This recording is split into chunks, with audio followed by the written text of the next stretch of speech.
20 September 2025, Ukraina terbangun bukan oleh suara ayam jantan atau lonceng pagi, melainkan oleh ledakan rudal yang mengguncang tanah. Rusia meluncurkan salah satu serangan terbesar sejak perang dimulai, menandai hari penuh teror yang tak terlupakan.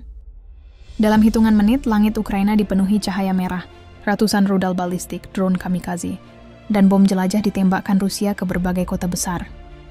Siren udara meraung tanpa henti di Kiev, Kharkiv, Odessa, dan Dnipro. Warga sipil berlari, berdesakan menuju ruang bawah tanah, berharap masih ada kesempatan untuk selamat. Kiev, ibu kota Ukraina, menjadi salah satu target utama. Infrastruktur energi dihantam rudal Rusia, membuat separuh kota terjebak dalam kegelapan. Di Odessa, pelabuhan strategis yang selama ini menjadi pintu ekonomi Ukraina, terbakar hebat setelah rudal jelajah menghantam gudang bahan bakar. Api menjalar cepat, sulit dipadamkan. Kharkiv mengalami kehancuran dahsyat. Sebuah sekolah hancur rata dengan tanah. Anak-anak yang seharusnya belajar, justru terjebak di bawah reruntuhan. Drone kamikaze Shahed buatan Iran yang digunakan Rusia berdengung di atas langit. Suara mesin kecil itu kini identik dengan kematian. Pertahanan udara Ukraina berusaha keras. Mereka berhasil menjatuhkan sebagian rudal, tetapi jumlahnya terlalu banyak. Serangan Rusia kali ini lebih masif daripada sebelumnya. Rumah sakit di Kiev terguncang. Generator darurat harus dinyalakan setelah listrik padam. Dokter berjuang mempertahankan hidup pasien di tengah keterbatasan. Di stasiun bawah tanah, keluarga-keluarga berdesakan. Anak-anak menangis ketakutan, sementara orang tua hanya bisa menenangkan dengan doa. Presiden Ukraina menyebut serangan ini sebagai gelombang teror terbesar yang Rusia lancarkan, tepat ketika Ukraina masih berusaha bangkit dari serangan sebelumnya. Namun Rusia justru mengklaim bahwa mereka hanya menyasar target militer. Nyatanya, puluhan pemukiman warga berubah jadi abu. Di Kharkiv, sebuah gedung apartemen runtuh setelah terkena rudal.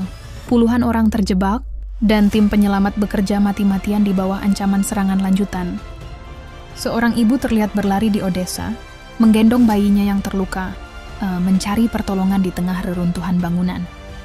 Malam itu, api membakar langit Ukraina. Dari kejauhan, kota-kota besar tampak seperti lautan merah, seakan neraka turun ke bumi. Pihak Ukraina menuduh Rusia sengaja menghancurkan infrastruktur sipil untuk membuat rakyat hidup dalam ketakutan dan gelap gulita. Tim medis dan relawan dikerahkan ke berbagai titik serangan. Drorkep membawa tandu, obat-obatan, dan doa di tengah hujan bom. Tangisan anak-anak bercampur dengan suara ledakan. Bagi banyak orang, ruang bawah tanah bukan lagi tempat sementara, melainkan rumah permanen. Laporan awal menyebut ratusan rudal ditembakkan hanya dalam satu hari. Skala serangan ini tak pernah terjadi sebelumnya sejak perang dimulai pada 2022. Jaringan komunikasi di beberapa kota terputus. Internet padam, sinyal hilang. Rakyat Ukraina merasa terisolasi, seakan dunia luar tidak lagi mendengar jeritan mereka. Rumah sakit darurat dipenuhi korban. Dokter kelelahan, perawat menangis diam-diam, namun tetap bekerja menyelamatkan nyawa. Bayi prematur hampir kehilangan. Hidupnya ketika inkubator berhenti, bekerja akibat pemadaman listrik. Seorang perawat menggenggam oksigen manual selama berjam-jam. Di garis depan, tentara Ukraina menatap langit dengan putus asa. Mereka tahu, pertahanan udara tak bisa menahan gelombang sebesar ini selamanya. Rusia menyebut ini sebagai tindakan balasan terhadap bantuan Barat. Tapi bagi rakyat Ukraina, ini hanyalah hari penuh penderitaan. Langit malam terus bercahaya oleh rudal dan ledakan. Setiap kilatan cahaya berarti rumah yang hancur, nyawa yang hilang. Zaporizhia menjadi korban berikutnya. Fasilitas energi terbakar, membuat puluhan ribu orang kehilangan listrik, air, dan pemanas. Di ruang bawah tanah, anak-anak kecil menggenggam erat boneka mereka, berharap badai perang segera berlalu. 20 September 2025 tercatat.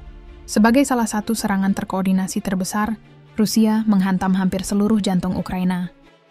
Hari itu, Ukraina bukan hanya kehilangan bangunan dan infrastruktur, mereka kehilangan harapan, keluarga, dan rasa aman. Dunia menyaksikan melalui layar kaca, tapi bagi warga Ukraina tragedi ini nyata. Hari ketika langit penuh api dan bumi penuh tangisan.